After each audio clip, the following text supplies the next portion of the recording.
1941年12月25日，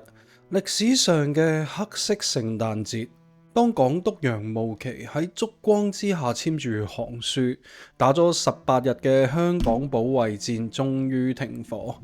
當時匿喺防空洞嘅香港人聽唔到外面嘅槍炮聲，心入面可能偷偷地鬆咗一口氣。好多人以為最難捱嘅日子已經捱過咗咯。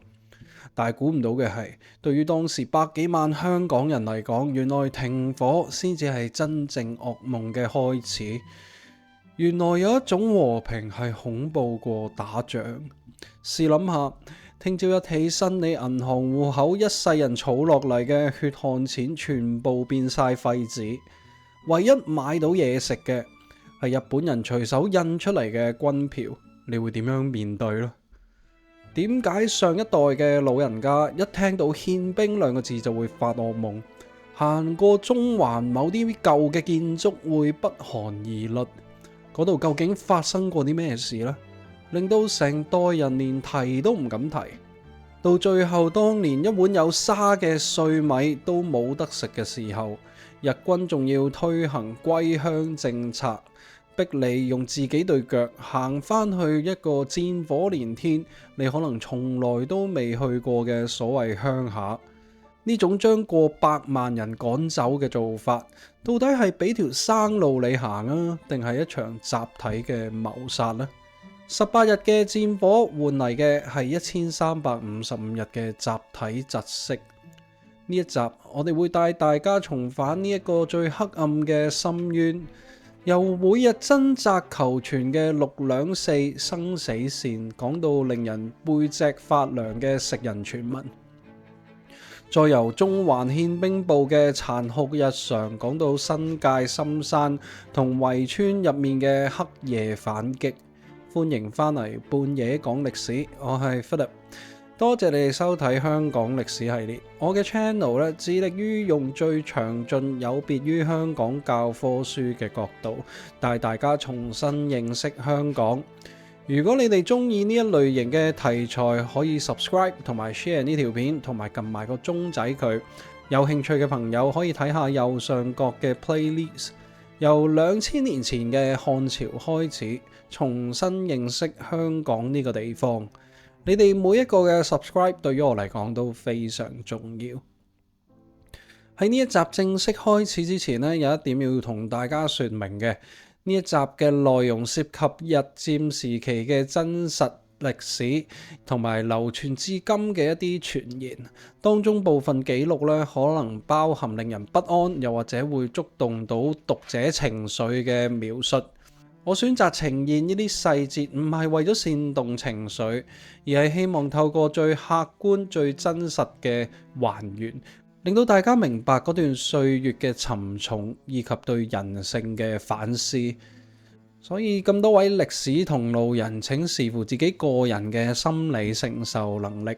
多謝大家體諒。而家就等我哋一齊進入呢一場長達3年08個月香港歷史上最黑暗，亦都係人性最扭曲嘅深淵。戰爭雖然結束咗，但係另一場無聲嘅屠殺咧喺銀行櫃台同埋米鋪門口正式開始。日軍佔領香港之後，第一件事唔係重建，而係榨乾呢一座城市嘅血汗。你有冇諗過，尋晚你仲係中產，今朝起身忽然間就變咗乞衣呢？因為政府一句話唔認嗰啲錢。1942年初，日軍宣布港幣同軍票掛鈎，最初係2對1，後嚟夾硬變成4對1。最後日軍直情宣布港幣係非法嘅，邊個收港幣就要坐監，甚至係槍斃。呢啲軍票係咩嚟嘅呢？其實只係一堆冇預備金隨手印出嚟嘅白紙。日軍用呢啲廢紙換走咗香港人手上面實實在在嘅黃金、外幣同埋物資。當時好多老人家將一世儲落嚟嘅港幣收喺枕頭底，結果到最後喺嗰幾年，呢啲銀紙只能夠攞嚟透露啫。呢場係赤裸裸嘅搶劫，日軍用行政指令將全香港人嘅財富洗劫一空。當時仲有一個關於軍票嘅傳言，有市民發現某批印得特別粗糙嘅軍票，上面嘅編號竟然暗藏玄機。有人話呢啲錢呢係用嚟收買靈魂嘅買路錢，如果你用咗呢一張錢去換米，你條命就會被日軍收走。呢一種迷信正正反映咗當時香港人對軍票嗰種由心而發嘅憎恨。佢哋覺得手上面拎住嘅唔係錢，而係通往地獄嘅入場券。講起軍票啦，我第一次接觸呢個詞彙唔係喺教科書，而係喺2000年初嘅一個禮拜日下晝。當時無線電視 TVB 重播緊一套戲叫做《殺手之王》，咁係任達華、李連傑同埋曾志偉做。戲入面講到一個日佔時期嘅幸存者，要用當年視如廢紙嘅軍票去僱用殺手報仇，而嗰位殺手就係刺天使，係任達華做嘅。嗰陣仲係細路嘅我咧，好好奇咁樣問下我老豆啦，到底軍票係咩嚟㗎？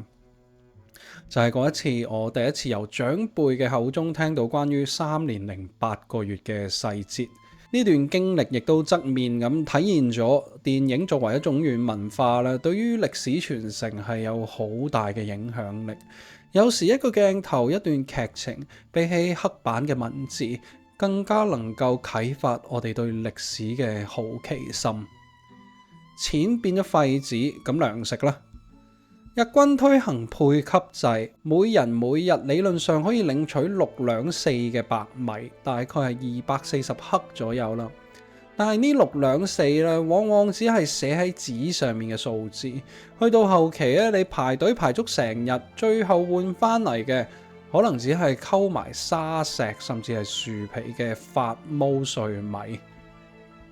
食唔飽甚至冇得食，街頭開始出現最慘烈嘅畫面。每日清晨電車路邊冷巷，總會見到一具具瘦到皮包骨嘅屍體，因為死嘅人實在太多。為咗清理街道啦，當時出現咗每日巡邏嘅執屍隊，伴隨住執屍隊嘅係一個令人心寒嘅傳聞，有指執屍隊為求快手啦。有時見到啲街坊只係餓到暈低咗，又或者病到奄奄一息，仲有少少體溫嘅，都會當死屍咁抬上車。據講送去深水埗又或者和合石嘅亂葬崗途中，嗰啲堆滿麻袋嘅木頭車上面，不時都會傳出微弱嘅呻吟聲。但係對於日軍嚟講啦，你未斷氣唔代表你未死，你只係一個浪費糧食嘅廢物。喺絕對嘅飢餓面前呢，文明同埋野蠻之間嗰條線其實可以好模糊。當年執屍車上面嘅呻吟聲都冇人理會，仲在生嘅人為咗生存又可以去到幾盡呢？當時民間最廣泛流傳嘅恐怖慘況係關於灣仔同西營盤一帶嘅食肆。傳聞有啲賣菜肉包又或者係叉燒嘅鋪頭仔，喺全城都冇豬肉賣嘅情況底下，竟然每日都有充足嘅肉包又或者係叉燒供應。當時坊間甚至流傳住一句警告：如果你喺食肆後巷見到一啲異常細小，好似人類手指嘅骨頭，千祈唔好大聲嗌，即刻掉頭走。呢種關於食人嘅傳言咧，雖然係冇官方記錄證實啦，但係1940年代嘅香港，呢種恐懼係實實在在咁籠罩住每一個人。因為當生存變成唯一目的嘅時候，文明嘅底線早就已經徹底磨滅。當我哋講緊普通市民要為溫飽掙扎搶軍票嘅時候，大家可能會問：當時香港最頂尖嗰班精英啊、名門望族，佢哋又做緊啲咩呢？係咪真係可以憑住佢哋嘅財力避開呢一場災難呢？答案係佢哋面對嘅係另外一場攞命嘅政治博弈。首先睇下河東家族。當時香港嘅大班河東爵士好巧合，亦都有人話佢係一早收到風，喺開戰之前去咗中立區澳門，避開咗直接同日軍交手嘅兩難局面。因為澳門當時係葡萄牙管治嘅中立區，唔單止河東，其實有數以萬計嘅香港難民都湧咗去澳門避難，令到澳門人口暴增。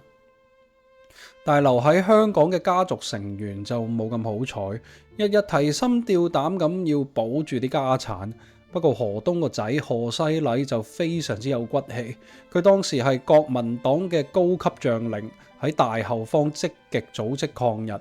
一種一個家族兩種命運，其實係當時好多豪門嘅縮影。再講下利希慎家族啦，利家當時手握銅鑼灣地產，係舉足輕重嘅本地勢力，但係利家嘅第二代好似利明澤佢哋選擇咗一條好艱險嘅道路，低調處理家產之後逃亡返內地參與抗日。呢一種寧為玉碎嘅態度，令到利家喺戰後嘅政治地位不跌反升，因為佢哋證明咗自己嘅民族氣節。但係對於大部分走唔甩嘅香港精英嚟講啦，留低就係意味住要面對一個極大嘅道德困境。為咗以華制華，日軍強行成立咗華民代表會同埋華民各界協議會，逼當時嘅華人領袖入局。最具爭議性嘅可以話係當時華人社會嘅老大哥，曾經擔任行政立法兩局議員嘅羅旭和。佢被日軍委任為華民代表會主席，戰後佢被千夫所指，甚至被指控為漢奸。但係後嚟英國政府機密檔案解密先證實，原來喺香港淪陷前夕，港督同英方高層曾經秘密指示羅旭和，要求佢留低同日軍周旋，以保護華人利益。雖然洗脫咗漢奸嘅罪名，但係佢嘅政治生涯亦都因此而玩完。同樣陷入兩難嘅仲有東亞銀行創辦人之一李子方。佢作為代表會成員，某程度上係被逼入局嘅。如果你唔同日軍合作，東亞銀行就會被清盤，無數市民嘅積蓄會化為烏有。但係合作咧要背負罵名。佢喺刀口上面同日軍周旋，為咗保住香港嘅金融命脈同埋家族產業，受盡委屈。除咗佢哋咧，日軍仲逼咗香港第一位華人行政局議員，當時已經80幾歲嘅周壽臣出山做協議會主席，穩定人心。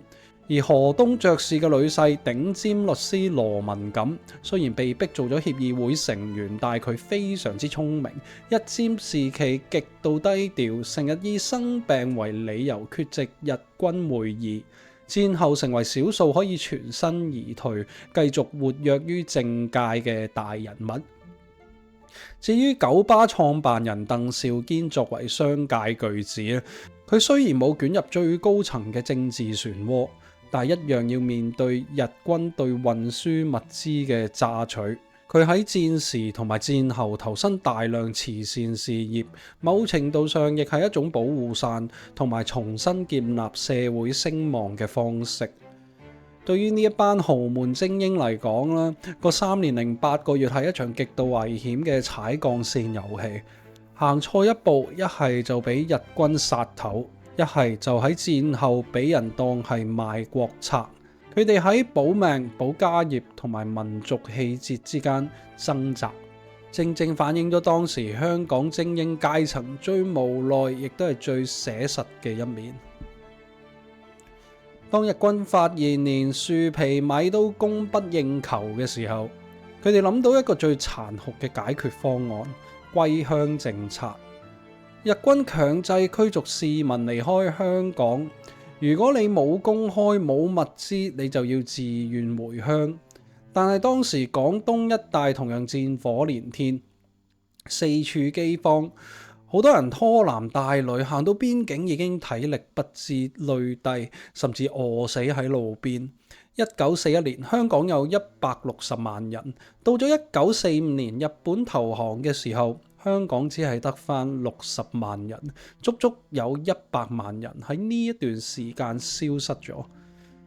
呢場絕對唔係普通嘅人口遷移，而係一場文明嘅退化。日軍將香港由一個繁華嘅國際貿易中心夾硬倒退，變翻做一個荒涼飢餓嘅孤島。喺呢段時期咧，日軍每日都喺度諗緊計，點樣用最少嘅糧食去維持香港呢一笪地方嘅統治，而香港人每日計緊嘅係點樣可以捱到聽朝見到太陽升起。如果上一部分咧講嘅係溫飽，咁呢一部分講嘅就係洗腦。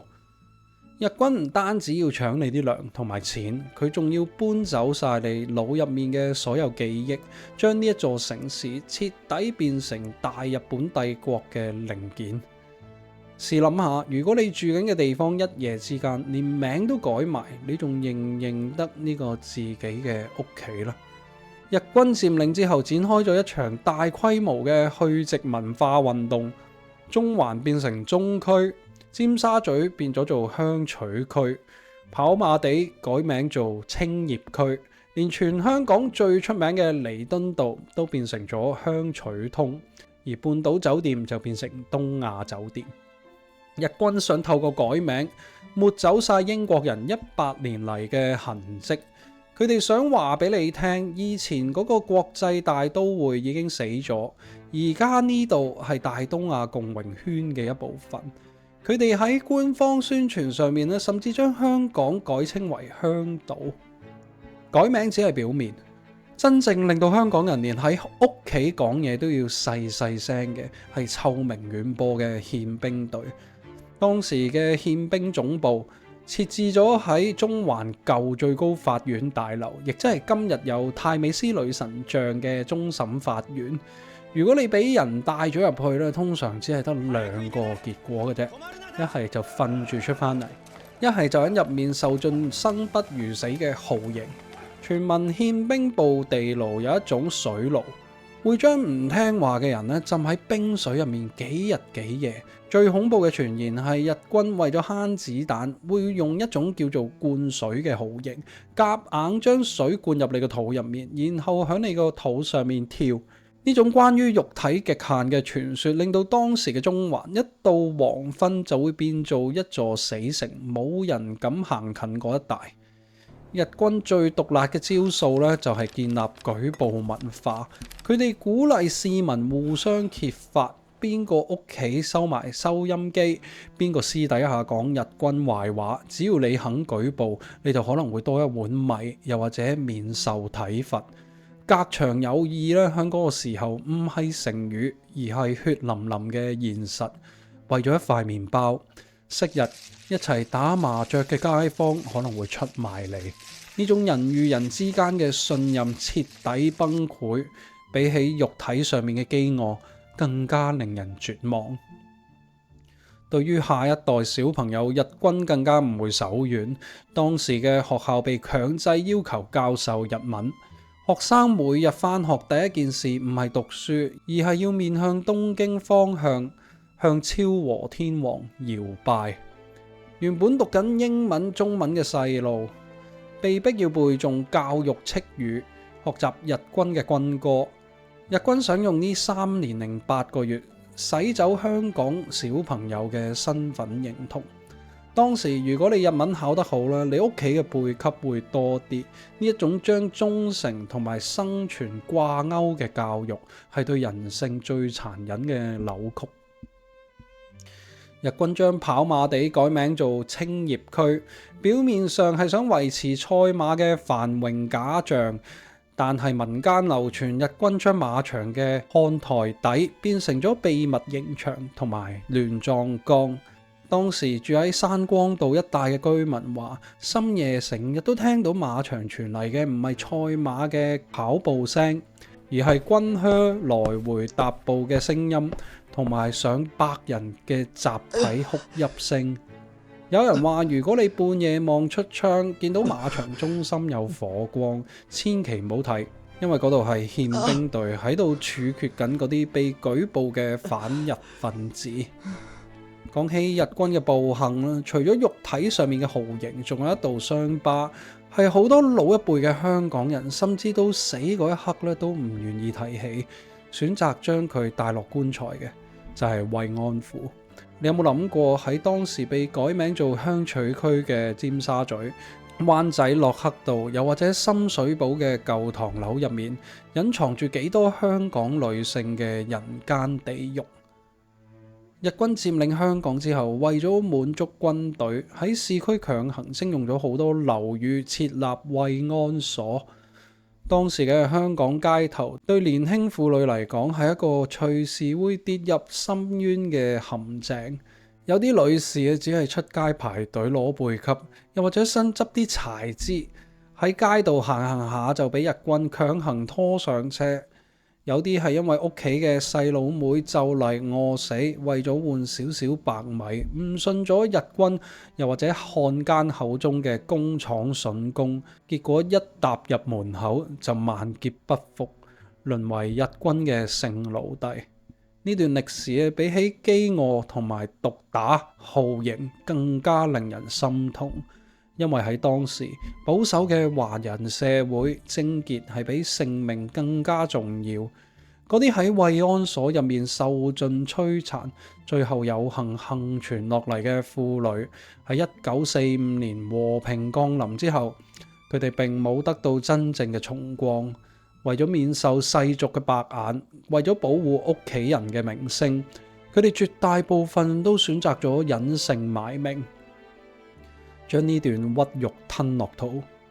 佢哋要喺往後幾十年嘅漫長歲月入面，獨自承受住肉體殘留嘅傷痛，同埋每晚發噩夢嘅心理創傷。佢哋係呢一場戰爭入面傷得最深，但係喊得最細聲嘅一群受害者。而日軍留低俾香港嘅呢一種恐懼同埋創傷，已經超越咗子彈同埋刺刀，直插咗全香港人嘅靈魂深處。喺日軍憲兵隊無孔不入嘅監控底下，香港係咪真係變成咗一座死島呢？當市區嘅人被逼向皇宮搖拜嘅時候，喺新界嘅深山同埋維港嘅陰影入面，有一班人正喺度進行緊一場揾命搏嘅影子戰爭。要講反抗啦，首先一定要講東江中隊港九大隊，呢一支由中共領導嘅游擊隊，成員好多都係本地嘅農夫、漁民，甚至乎係學生。佢哋唔係同日軍硬碰硬打陣地戰，而係玩敵進我退嘅騷擾戰術，打游擊。佢哋熟悉新界每一條山路、每一個山洞。日軍一入村搜捕，佢哋就消失喺大霧山嘅濃霧入面。日軍一鬆手，佢哋就出嚟炸毀日軍嘅通訊設備。對於日軍嚟講啊，呢一班游擊隊就好似揮之不去嘅影子咁，令到佢哋即使佔領咗香港，但係從未真正掌握過新界嘅每一寸土地。港九大隊最傳奇嘅戰績咧，唔係話殺咗幾多個日軍，而係一場文化大撤退。當時有幾百個由內地走難嚟香港嘅文化精英，好似茅盾、周韜奮、夏衍咁，被日軍列入咗必殺嘅黑名單。呢一場被稱為勝利大營救嘅行動，簡直係現實版嘅逃出香港。游擊隊員帶住呢一班平日揸筆未行過山路嘅文人，化妝成為難民，喺黑夜入面爬過日軍嘅封鎖線，經西貢、大埔，再用小艇偷渡返內地。800幾人最後竟然一個都冇少到。呢份對中國文明火種嘅守護，係香港抗戰史上面最輝煌嘅一頁。除咗山頭嘅游擊隊，當時被困喺深水埗同埋赤柱戰俘營嘅幾千名外籍軍人同埋平民，亦都面對住另外一種生不如死嘅折磨。呢班人成功逃出咗深水埗戰俘營，由賴廉士醫生領導嘅英軍服務團 BAAG。佢哋係香港境內建立嘅一個極之強大嘅情報網，成員包括醫護人員、公務員，甚至係日軍入面做廚師雜工嘅華人。佢哋將日軍船隻出入維港嘅時間、紅磡油庫嘅位置，透過秘密電台傳去重慶同盟軍總部。當你以為1944年美軍飛機精確轟炸紅磡船澳係一場巧合嘅時候，其實就係呢一班無名英雄喺日軍嘅眼皮底下用生命換翻嚟嘅情報。當時民間亦都有流傳游擊隊對待叛徒同埋漢奸係極之殘酷嘅。據講西貢深山有一啲被稱為殺人坑嘅地方，專門用嚟處決嗰啲幫日軍大佬害死同胞嘅敗類。呢種傳言反映咗當時一種激烈嘅社會情緒，喺民族存亡面前冇中立嘅餘地，你一係就係守護者，一係就係死敵。呢一班喺黑夜入面行走嘅人，俾咗絕望中嘅香港人一個希望。原來我哋仲可以反擊啊！原來和平唔係遙不可及。當日軍以為佔領咗港督府就等於佔領全香港嘅時候，佢哋去到新界就踢到一塊硬骨頭。呢塊硬骨頭就係喺呢一片土地紮根咗幾百年，經歷咗無數個朝代更替嘅新界五大氏族。對於呢班地頭龍嚟講咧，大英帝國走咗，大日本帝國嚟到，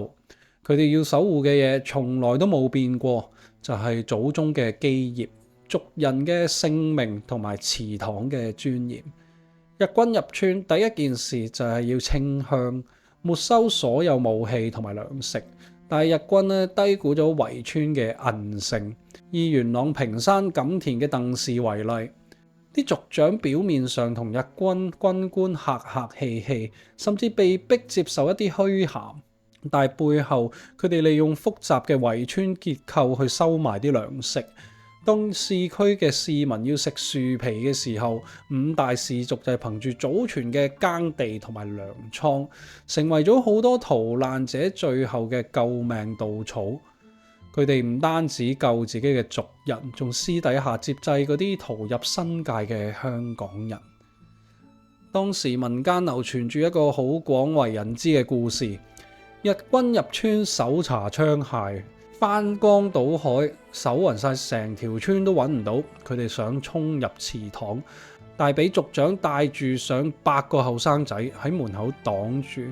傳聞五大氏族將以前用嚟打土匪嘅村槍全部拆散晒，啲零件就係收埋喺祖先神主牌嘅後面，或者收埋喺魚塘底。日軍雖然係懷疑，但係對於呢一班組織力極強、隨時準備同你同歸於盡嘅五大氏族，佢哋亦都唔敢輕易大開殺戒，以免引起全面嘅暴亂。喺上水廖氏同埋粉嶺彭氏嘅地盤，情況更加複雜，因為佢哋嘅地盤接近邊境同埋山區，好多族中嘅青年咧，其實私下加入咗頭先講嘅港九大隊。日軍嘅憲兵成日入村攞人，要求族長交出匪徒。族長咧就往往用啲鄉音啊、親戚關係嚟耍太極，喺日軍面前扮聽唔明。轉個頭咧就派人上山通風報信，呢一種宗族嘅保護傘，成為咗游擊隊最有力嘅後勤支援。特別要提到大埔太坑同埋新田嘅民事，喺頭先提到營救文化人嘅行動入面咧，民事族人扮演咗關鍵嘅角色。佢哋利用對邊境地形嘅熟悉，帶領矛盾呢一班文人穿過落馬洲嘅沼澤地同埋魚塘。對於民氏子弟嚟講，呢一份救人嘅義氣係傳承自佢哋嘅祖先南宋民族英雄文天祥。佢哋覺得保護同胞唔係為咗啲咩政治理由，而係為咗對得住祠堂入面嗰個忠心個忠字。五大氏族喺3年零8個月入面扮演住一個極之尷尬又極之重要嘅角色。佢哋喺日軍嘅眼中係順民，而喺游擊隊嘅眼中係盟友。佢哋利用宗族嘅力量喺極權統治嘅縫隙入面，為香港守住最後嘅一絲元氣。1945年嘅香港已經唔再係一座城市，而係一個入咗倒數階段嘅墳場。隨住日軍喺太平洋戰場節節敗退，佢哋對香港嘅榨取已經去到喪心病狂嘅地步。你有冇諗過一座現代城市可以俾人拆到咩嘅地步咧？到咗1945年初，香港所有嘅煤炭同埋電力供應幾乎中斷，為咗生火煮熟嗰少少碎米，市民開始鋸走路邊嘅電線桿，拆咗屋企嘅木門木窗，甚至有人話連中環嗰啲長凳用木做嘅，又或者公園嘅樹根都刨光晒。當時流傳住一個傳聞，日軍連市民屋企門口嗰度鐵閘、廚房個生鐵鑊都要收走，攞去用咗佢做子彈。呢一座曾經繁華嘅東方之珠被徹底剝光，變成一個冇光、冇電、冇火，連呼吸都覺得冰冷嘅死島。1945年8月15日正午，香港街頭僅有嘅擴音機突然傳出一陣沙沙聲，隨後一段語調古怪低沉嘅日語廣播。呢一段就係歷史上面出名嘅錄音放送，昭和天皇宣布無條件投降。當時大部分香港人都聽唔明嗰段深奧嘅日文，但係佢哋見到平日威風凜凜嘅憲兵，竟然喺嗰條街度跪喺度喊，甚至有人當眾剖腹。一種難以置信嘅空氣喺全香港蔓延。贏咗啦！場仗係咪打完啦？大家唔敢大聲慶祝，因為憲兵手上面仲有槍。喺呢一種極度壓抑底下所爆發嘅希望，係香港歷史最詭異，亦都係最動人嘅一刻。喺日本投降到英軍抵達之間，香港經歷咗一段法治嘅真空期。當時有人驚中國軍隊會衝入嚟，亦都有人驚日軍會臨死反撲。雖然天皇宣布咗投降，但係當時香港嘅命運其實懸於一線。你哋有冇諗過，如果歷史行錯一步，香港可能就喺1945年已經回歸咗中國，而唔係要等到1997。如果真係咁，香港又會變成點呢？不過歷史係冇如果嘅。當時有一場激烈嘅中英美三國主權拉鋸戰正喺背後上演緊。首先係中華民國嘅蔣介石，佢覺得香港係屬於中國戰區嘅一部分，日軍應該向中國軍隊投降，香港理所當然要收翻啦。當時連美國總統羅斯福最初都支持將香港交翻俾中國，用嚟換取蔣介石喺抗日戰場上面嘅支持。但係英國人又點會輕易放手呢？對於丘吉爾同埋後來接任嘅艾德禮嚟講，香港係大英帝國喺遠東最重要嘅據點，代表住大英帝國嘅尊嚴。英國人嘅態度極之硬淨，軍隊已經出發，香港一定要攞翻。就喺呢一場外交角力去到最如火如荼嘅時候，決定香港命運嘅，竟然係一個啱啱由集中營走出嚟、瘦到皮包骨嘅英國官員詹遜 （Franklin Jameson）。詹遜係當時香港嘅副政司，日軍一投降，佢仲未等英軍艦隊嚟到咧，就冒住生命危險，率先由赤柱集中營行出嚟。佢第一件事唔係揾嘢食，亦都唔係揾屋企人，而係即刻宣布成立臨時政府，仲喺中環前法國外方傳道會大樓升起咗一面手畫嘅米字旗。佢呢個動作向全世界發出一個強烈嘅信號，英國已經恢復對香港嘅管治。呢個舉動夾硬造成咗一個既定事實，令到原本想派兵入香港嘅蔣介石措手不及。最後喺美國轉為支持英國嘅壓力之下，蔣介石被迫讓步，呢一場無聲嘅主權博弈，最後由夏慤少將帶領艦隊入港畫上句號。如果詹遜當時遲咗幾日出嚟，又或者英國政府當時軟弱少少，今日我哋認識嘅香港，佢嘅命運可能喺1945年完全改寫。呢一場主權嘅拉鋸，亦都注定咗香港喺未來半個世紀會繼續喺中英兩大勢力嘅夾縫入面，行一條同中國完全唔同嘅道路。1945年8月30日，英國海軍少將夏慤帶領特遣艦隊駛入維多利亞港。當市民湧去碼頭迎接英軍嘅時候，佢哋心入面嘅諗法同1841年開埠，又或者1941年戰敗嗰陣已經完全唔同啦。1841年大家覺得英國人係外嚟嘅商人，1941年呢，大家覺得英國人係冇用嘅保護者。去到1945年，當呢一面旗幟再次升起嘅時候，香港人流嘅眼淚係極之複雜。嗰份眼淚入面有對生存嘅慶幸，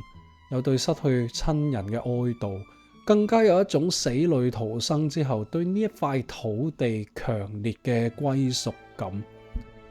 但係和平代價咧，到最後一刻都仲喺度流緊血。喺英軍入城前夕，日軍喺大嶼山銀礦灣一帶進行咗最後一場瘋狂嘅報復式屠殺。無辜嘅村民血染沙灘，呢個唔係傳聞，而係血淋淋嘅歷史。而市面上面嘅軍票，一夜之間真係變成咗連抹囉柚都嫌硬嘅廢紙。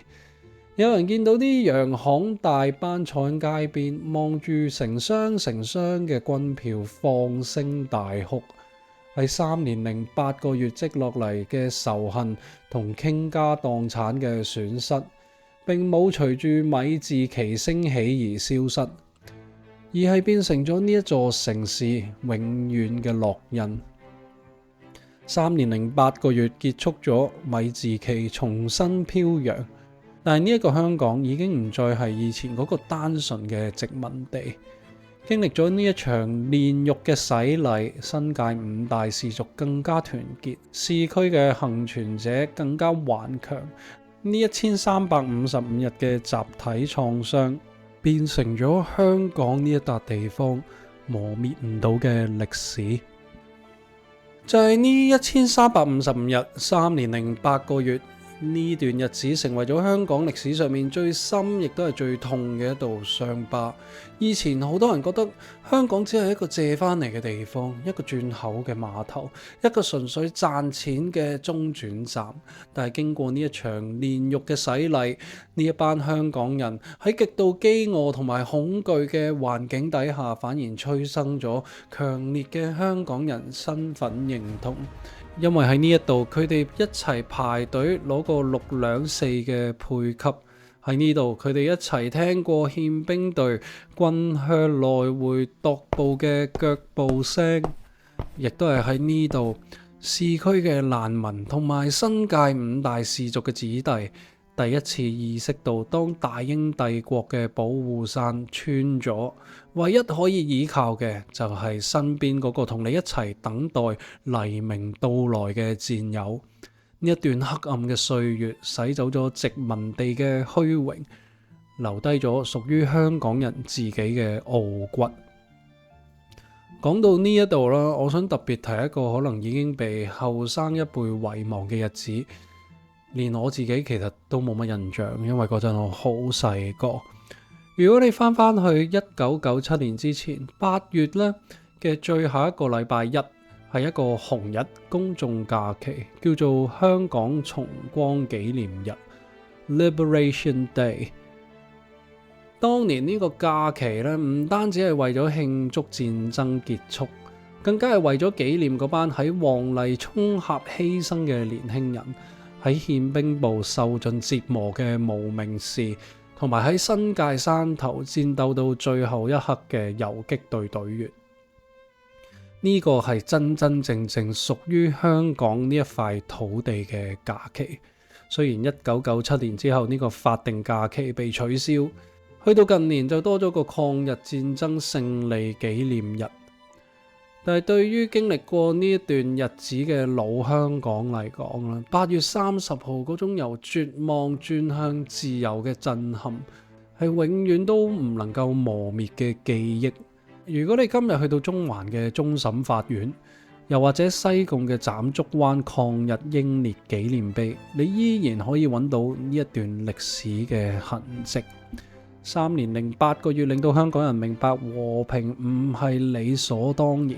尊嚴係有代價。但係當米字旗再次升起，香港係咪真係可以翻去以前嗰種單純嘅貿易港生活呢？戰爭雖然結束咗，但係另外一場更大嘅風暴冷戰已經喺亞洲嘅上空成形。面對內地政權易手、聯合國嘅物資禁運同埋幾百萬湧入嚟嘅難民，呢一座死裏逃生嘅孤島，到底點樣喺夾縫入面揾到生路呢？呢一班已經變到好硬淨嘅香港人，又會創造出一個點樣連大英帝國都意想不到嘅經濟奇蹟呢？呢一集我哋講到呢度。